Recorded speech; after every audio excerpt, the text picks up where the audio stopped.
ಕಬ್ಬಿನ ಮರಿಗಳ ಹೈಟ್ ಅನ್ನು ಹೆಚ್ಚು ಮಾಡಲು ಹಾಗೂ ಕಬ್ಬಿನ ಹೈಟ್ ಅನ್ನು ಹೆಚ್ಚು ಮಾಡಲು ನಾವು ಈ ಪ್ಲಾಟ್ಗೆ ಒಂದು ಸ್ಪ್ರೇಯನ್ನ ತಗೊಂಡಿದ್ವಿ. ತಾವು ಇಲ್ಲಿ ನೋಡಿ, ಈ ತರಹ ಕಬ್ಬಿನ ಮರಿಗಳ ಹೈಟು ಹೆಚ್ಚಾಗಿದೆ.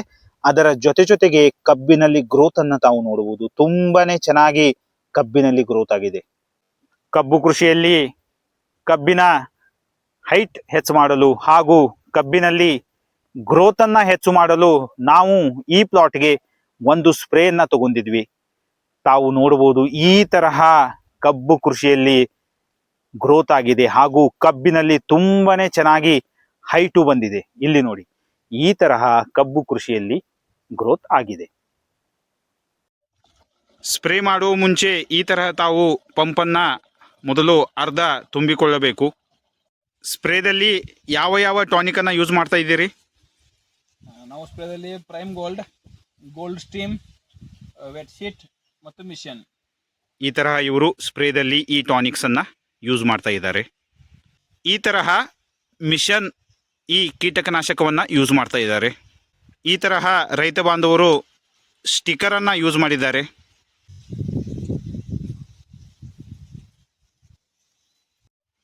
ಈ ತರಹ ರೈತ ಬಾಂಧವರು ಪ್ರೈಮ್ ಗೋಲ್ಡ್ ಈ ಟಾನಿಕ್ ಅನ್ನ ಯೂಸ್ ಮಾಡ್ತಾ ಇದ್ದಾರೆ. ಈ ತರಹ ರೈತ ಬಾಂಧವರು ಗೋಲ್ಡ್ ಸ್ಟೀಮ್ ಈ ಟಾನಿಕ್ ಅನ್ನ ಯೂಸ್ ಮಾಡಿದ್ದಾರೆ. ಎಲ್ಲ ಟಾನಿಕ್ ಅನ್ನು ಹಾಕಿದ ಮೇಲೆ ತಾವು ಈ ತರಹ ಪಂಪನ್ನ ಪೂರ್ತಿಯಾಗಿ ತುಂಬಬೇಕು. ಈ ತರಹ ನಾವು ಸ್ಪ್ರೇಯನ್ನ ಮಾಡ್ತಾ ಇದ್ದೀವಿ.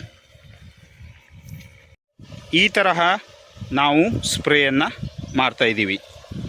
ಮಹಾಗಣಪತಿ ಕೃಷಿ ಕನ್ನಡ ಯೂಟ್ಯೂಬ್ ಚಾನಲ್ದಲ್ಲಿ ಎಲ್ಲ ರೈತ ಬಾಂಧವರಿಗೆ ಸ್ವಾಗತ, ಸುಸ್ವಾಗತ. ನಾವು ಇವತ್ತು ಕಬ್ಬಿನ ಪ್ಲಾಟ್ನಲ್ಲಿ ಇದ್ದೇವೆ.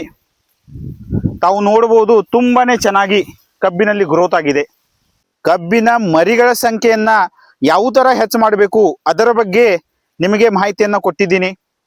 ಅದರಲ್ಲಿ ಯಾವ ತರ ಡ್ರೆಂಚಿಂಗ್ ತಗೋಬೇಕು, ಯಾವ ತರ ಸ್ಪ್ರೇ ಮಾಡಬೇಕು ಹಾಗೂ ಯಾವ ತರ ನಾವು ರಸಗೊಬ್ಬರವನ್ನ ಬಳಸಿ ಕಬ್ಬಿನಲ್ಲಿ ಮರಿಗಳ ಸಂಖ್ಯೆಯನ್ನ ಹೆಚ್ಚು ಮಾಡಬೇಕು, ಇಲ್ಲಿ ತನಕ ನಾನು ನಿಮಗೆ ಎಲ್ಲ ಮಾಹಿತಿಯನ್ನ ಕೊಟ್ಟಿದ್ದೀನಿ.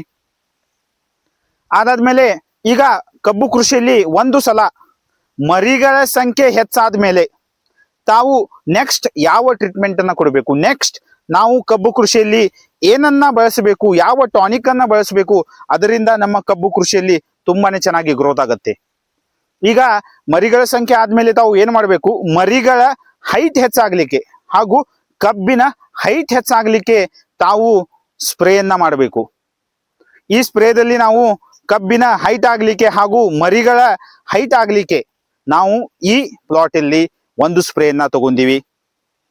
ಆ ಸ್ಪ್ರೇದಲ್ಲಿ ನಾವು ಈ ಪ್ಲಾಟ್ಗೆ ಪ್ರೈಮ್ ಗೋಲ್ಡ್ ಜಿಬ್ರಾಲಿಕ್ ಆಸಿಡ್ ಹೊಂದಿರುವ ಈ ಟಾನಿಕ್ ಅನ್ನ ನಾವು ಈ ಪ್ಲಾಟ್ ಅಲ್ಲಿ ಯೂಸ್ ಮಾಡಿದೀವಿ. ಅದು 40 ml ಪ್ರತಿ ಪಂಪಿಗೆ. ಅದಾದ್ಮೇಲೆ ಗೋಲ್ಡ್ ಸ್ಟೀಮ್, ಕಬ್ಬಿನಲ್ಲಿ ಗ್ರೋತ್ ಆಗ್ಲಿಕ್ಕೆ ಗೋಲ್ಡ್ ಸ್ಟೀಮ್ ಈ ಟಾನಿಕ್ ಅನ್ನ ಯೂಸ್ ಮಾಡಿದೀವಿ. ಅದು 30 ml ಪ್ರತಿ ಪಂಪಿಗೆ. ಅದರ ಜೊತೆಗೆ ಒಂದು ಕೀಟಕನಾಶಕವನ್ನ ಯೂಸ್ ಮಾಡಿದೀವಿ. ಮಿಷನ್ ಎನ್ನುವ ಕೀಟಕನಾಶಕವನ್ನ ನಾವು ಈ ಕಬ್ಬು ಕೃಷಿಯಲ್ಲಿ ಯೂಸ್ ಮಾಡಿದೀವಿ.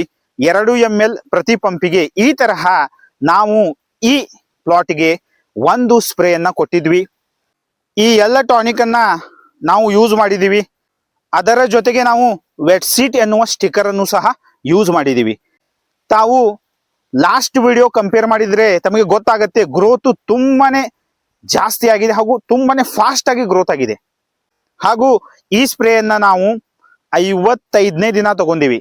ಕಬ್ಬು ಸಸಿಯನ್ನ ಹಚ್ತೀವಲ್ಲ, ಕಬ್ಬು ಸಸಿಯನ್ನ ಹಚ್ಚಿದ ಮೇಲೆ 50 ದಿನ ಆದ ಮೇಲೆ ನಾವು 55ನೇ ದಿನ ಸ್ಪ್ರೇಯನ್ನ ನಾವು ತಗೊಂಡಿವಿ.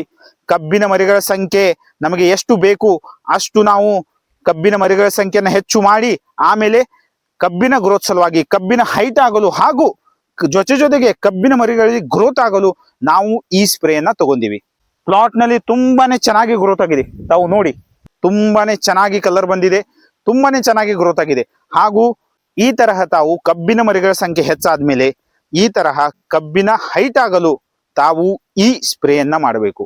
ಇದರಿಂದ ತುಂಬಾನೇ ಚೆನ್ನಾಗಿ ಕಬ್ಬಿನಲ್ಲಿ ಹೈಟ್ ಆಗತ್ತೆ ಹಾಗೂ ಕಬ್ಬಿನಲ್ಲಿ ಗ್ರೋತ್ ಕೂಡ ಆಗತ್ತೆ. ಈಗ ಭೇಟಿಯಾಗೋಣ ನೆಕ್ಸ್ಟ್ ವಿಡಿಯೋದಲ್ಲಿ. ಥ್ಯಾಂಕ್ ಯು, ಧನ್ಯವಾದಗಳು.